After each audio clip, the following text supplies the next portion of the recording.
In Bielorussia continuano le manifestazioni contro Lukashenko e una soluzione politica della crisi sembra ancora lontana.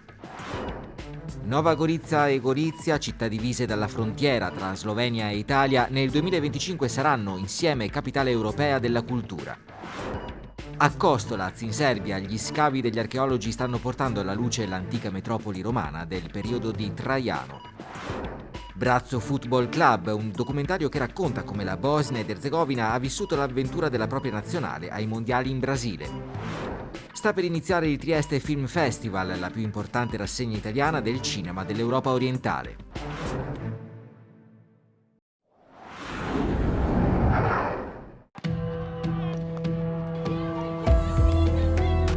In Bielorussia continuano anche nel 2021 le proteste dell'opposizione contro la rielezione, giudicata fraudolenta, dell'eterno presidente Alexander Lukashenko.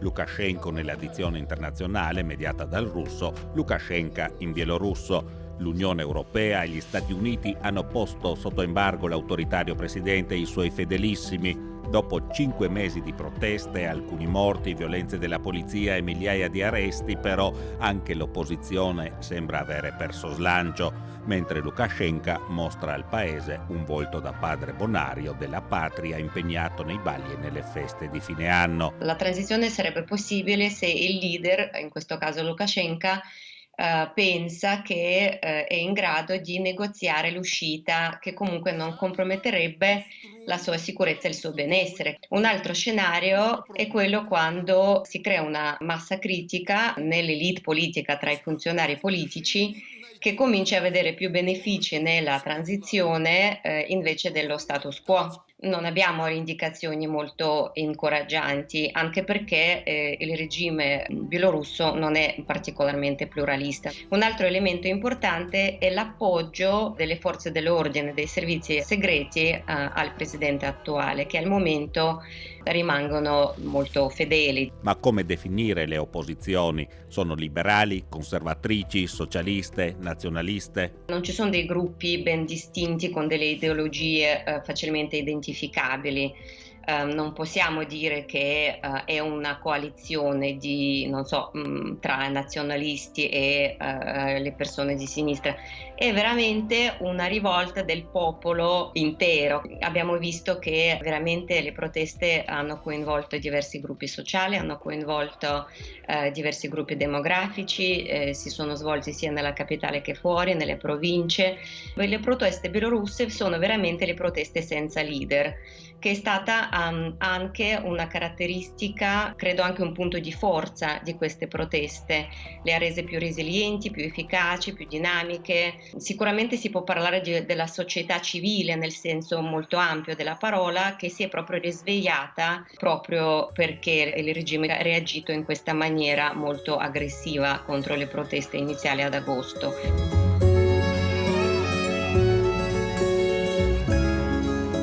Determinante per il futuro della Bielorussia sarà l'atteggiamento della vicina Russia. Vladimir Putin formalmente continua ad aiutare Lukashenko. È noto però che i rapporti personali tra i due sono pessimi. Il Cremlino vorrebbe vedere Lukashenko andare a casa, però sicuramente vorrebbe farlo attraverso una transizione graduale, pacifica e controllata, quindi sicuramente non c'è un appoggio incondizionale a Lukashenko. Ci sono stati dei accordi presi tra i due leader di cui sappiamo ben poco. Lukashenko ha parlato di una possibile riforma costituzionale che porterebbe Bielorussia ad essere una repubblica parlamentare. Credo che anche questa nasce a Mosca come proposta, inacquerebbe il potere di Lukashenko e appunto preparerebbe il terreno per qualche forma di transizione politica. Quindi l'appoggio di Mosca c'è, ma credo che sia un appoggio condizionale e sicuramente nel medio e lungo termine Cremlino non vede più Lukashenko come il leader preferito, come la persona con cui vorrebbe continuare la cooperazione tra la Russia e Bielorussia. Anche la Bielorussia nel frattempo deve fare i conti con la pandemia. Per arginarla, Lukashenko ha decretato la chiusura dei confini terrestri del paese, chiusura per il virus ma anche per gli esponenti delle opposizioni.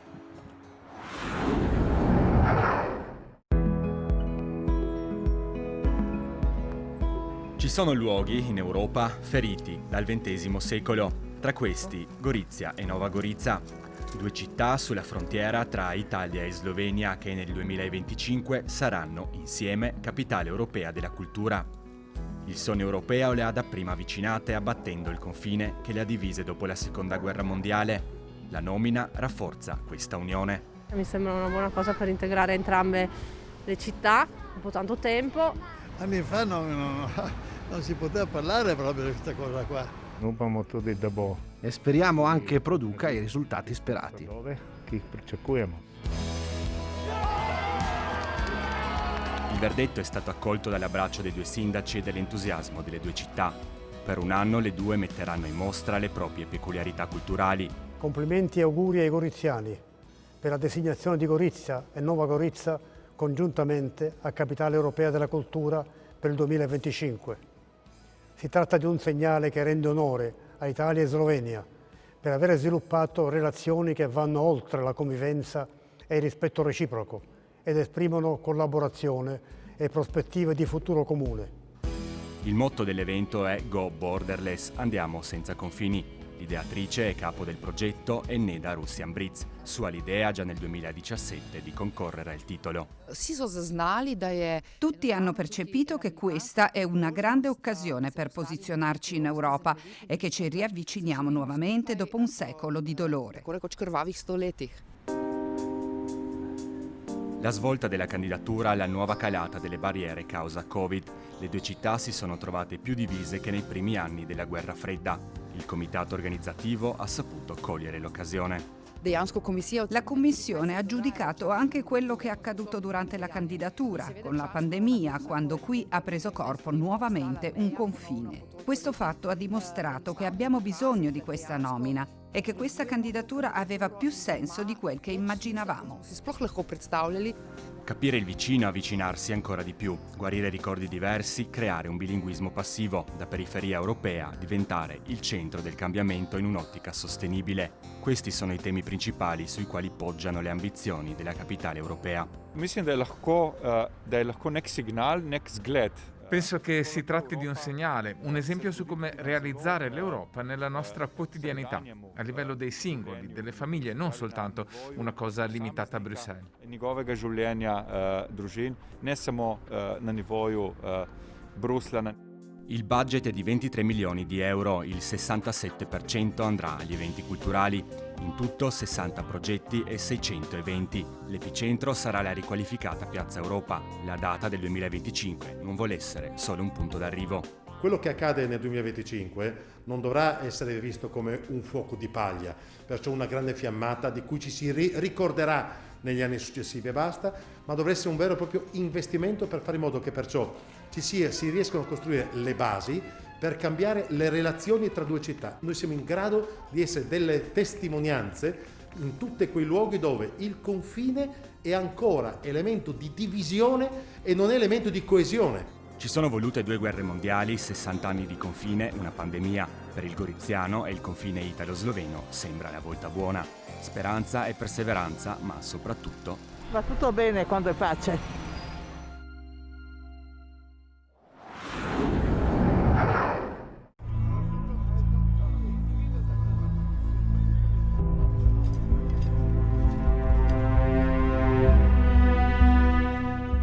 Viminacium, la moderna Kostolac a 70 km da Belgrado, continua ad essere una sorgente di sorprese.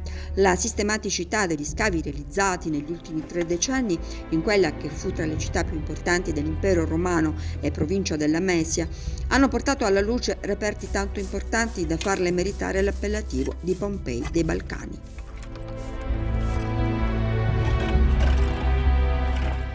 Bisogna retrocedere sino al primo secolo del primo millennio per ricostruire la storia di un insediamento militare che diventerà municipium con oltre 45.000 abitanti. L'ultimo tesoro venuto alla luce sotto un campo di grano sono i resti di un quartier generale delle milizie romane con 40 stanze riscaldate, una grande fontana e una piazza d'armi. Miomir Korača, dell'Istituto Archeologico di Belgrado e da anni responsabile degli scavi, non ha ancora fatto l'abitudine alle immense meraviglie che il sito riserva alla squadra di esperti del grande parco archeologico. I muri massicci indicano che forse era una costruzione a più piani, persino di 3 piani. Questa è un po' una sorpresa. Possiamo quasi dire che lo stato di conservazione di questo Principium è unico. Finora ne abbiamo esplorato solo un quarto, ma nei prossimi anni sarà sicuramente esplorato interamente. Occupava ben 3.500 metri quadrati il Principium. Il quartier generale apparteneva alla settima regione Claudia, attiva fino al V secolo d.C. Il lavoro degli archeologi è anche quello di ricostruire azioni di vita quotidiana nel tentativo di dare spiegazioni plausibili alle scoperte stesse, come le monete d'argento ritrovate nello scavo. Viminatium diventerà colonia romana autorizzata con una propria zecca a coniare monete di rame d'argento per le armate. Devono essere state perse durante un'emergenza. La distribuzione delle monete dall'angolo della stanza fino alla porta suggerisce che siano cadute mentre qualcuno stava correndo. Poi, come sappiamo, il tetto è crollato su quelle monete e su altri reperti della stanza, ricoprendoli e proteggendoli fino ad oggi. Una zecca, ma anche un acquedotto, delle terme, un circo per le gare dei cavalli. Fu costruito persino un anfiteatro per oltre 10.000 spettatori e si ritiene sia proprio quello rappresentato sulla colonna di Traiano a Roma. Nella città dell'attuale Serbia l'imperatore infatti soggiornò nell'inverno del 101. Affreschi pregiati, migliaia di tombe ritrovate e decine di migliaia di oggetti, alcuni dalle origini ancora da decifrare, come gli amuleti d'oro rinvenuti nella sepoltura di un bambino, con scritte in aramaico dal significato esoterico.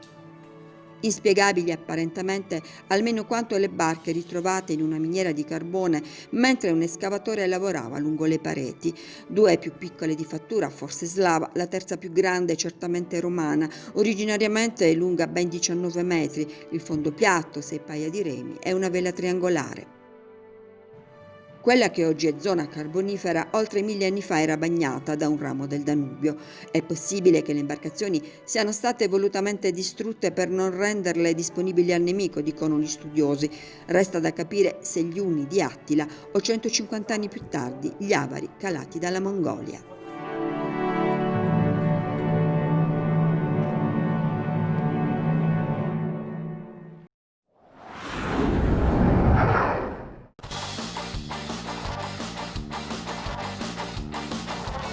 Brazzo Football Club è la storia di un viaggio di 2 settimane. Tanto è durata l'avventura della nazionale bosniaca ai mondiali di calcio del 2014. 3 partite che nel paese nato dalle ceneri della guerra degli anni 90 hanno avuto un significato enorme. Ed è proprio dalla storica qualificazione della nazionale di Susic che parte il film. 3, 2, 1.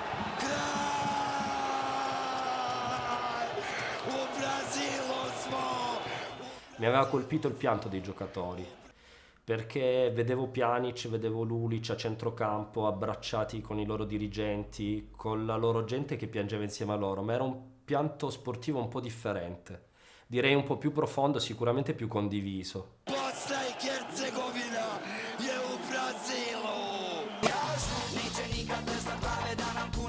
Lacrime di gioia, perché per i bosniaci la qualificazione al mondiale, ottenuta nella partita con la Lituania nell'ottobre del 2013, rappresenta il traguardo calcistico più alto mai raggiunto in un paese nel quale tutto parla del pallone e della sua passione. Così, nel giugno del 2014, Rocco Femia ed Enzo Gaglianò, 2 filmmaker torinesi, decidono di partire per scoprire come il paese avrebbe vissuto il torneo brasiliano. Siamo partiti da Brescia prendendo un pullman, facendo un viaggio di 21 ore, arrivando a Sarajevo, vivendo in ostello e cercando di farci bastare il budget.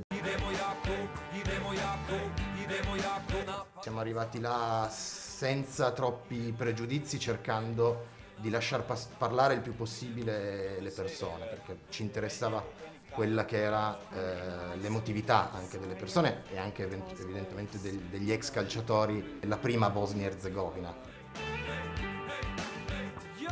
Il loro è un racconto nel quale le partite, magistralmente ricostruite con gli omini del subbuteo, si intrecciano con le vicende storiche e politiche, mettendo in evidenza le tante contraddizioni irrisolte del paese.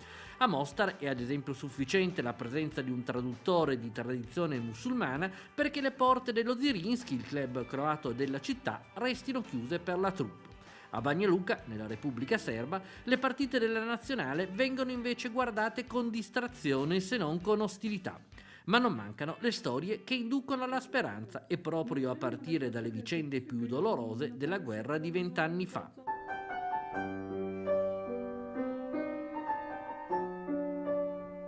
Si passa volutamente dalle madri di Srebrenica, quindi dall'evento bellico più riconoscibile e che più è sinonimo di tragedia dei Balcani, alla nazionale femminile, che in quei giorni, mentre i maschi erano in Brasile a giocarsi il mondiale, si stava allenando. Quindi da una generazione di donne bosniache ad un'altra. Brazov Football Club, a 6 anni di distanza dalle sue riprese, è ora pronto a iniziare il suo percorso nei festival europei. Una gestazione lunga, raccontano i registi, che serviva però a sedimentare le tante storie raccolte in un viaggio zaino e telecamera in spalla, alla ricerca delle parabole più nascoste disegnate dal pallone della storia.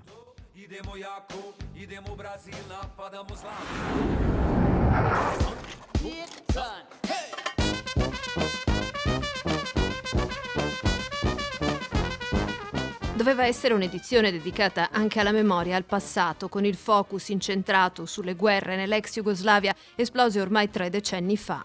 Ma la 32esima edizione del Trieste Film Festival sarà in forma virtuale, con le proiezioni solo online. Mentre gran parte dei film che raccontano la polveriera balcanica sono in 35 mm, ed è per questo che gli organizzatori hanno posticipato la retrospettiva a quando anche il festival potrà svolgersi in presenza. Intanto giovedì 21 gennaio si parte con il programma virtuale. Ad aprire l'edizione 2021 Underground, film Palma d'Oro ormai 26 anni fa di Emir Kusturica. In tutto saranno 64 il film per 10 giorni di proiezioni sulla piattaforma My Movies, accompagnati giorno dopo giorno anche dagli incontri con gli autori. Quest'anno uno, dei temi principali è quello delle guerre, soprattutto quelle balcaniche, con le loro terribili conseguenze, vale a dire la corruzione, la disoccupazione, la mancanza di prospettive, i cambiamenti sociali. Protagonisti tuttavia sono anche i giovani, soprattutto le giovani donne, con un desiderio forte di ricercare la propria identità attraverso lo spazio, vale a dire i viaggi, l'attraversamento dei confini, la voglia anche di affrancare le barriere, anche quelle della moralità, e viaggi attraverso il tempo, con la ricerca delle proprie radici in un passato non lontano. Passate presente di un'area, l'Europa centro-orientale, che il pubblico del Festival Triestino ha imparato a conoscere attraverso le piccole storie che affrontano temi universali. Quest'anno è il caso del tema dei padri. Mi vengono in mente 2 titoli, per esempio, del concorso lungometraggi, come Otac, il padre di Serdar Golubovic, o Andromeda Galaxy di una giovane regista agli esordi, More Rasha, dal Kosovo. E spesso sono protagonisti i padri di famiglia di storie in cui appunto la paternità è raccontata in maniera sofferta, attraverso grandi sacrifici, o in contesti in cui le madri sono assenti e pertanto i padri sono costretti a prendere delle decisioni da soli contro un sistema spesso ostile, e sono visti proprio come dei salvatori. Viene anche rappresentata talvolta una società senza padri e senza eroi, dove le figure maschili o le figure autorevoli di una società vengono in realtà sostituite spesso da eroi fasulli, manipolatori, dei leader politici assoluti. E da un padre quasi simbolo del cinema jugoslavo, Miki Manojlović, indimenticabile protagonista del film Otac na službenom putu, papà in viaggio d'affari, che il Festival Triestino quest'anno assegnerà il premio Eastern Star Award, istituito per segnalare le personalità del mondo del cinema che con la loro carriera hanno gettato un ponte tra est e ovest.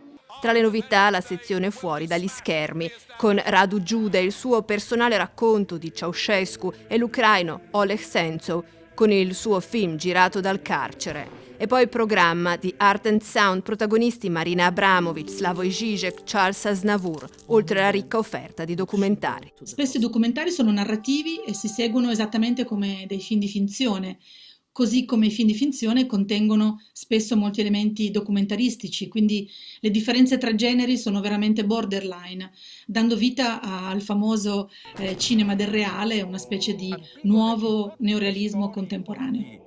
Disintegration.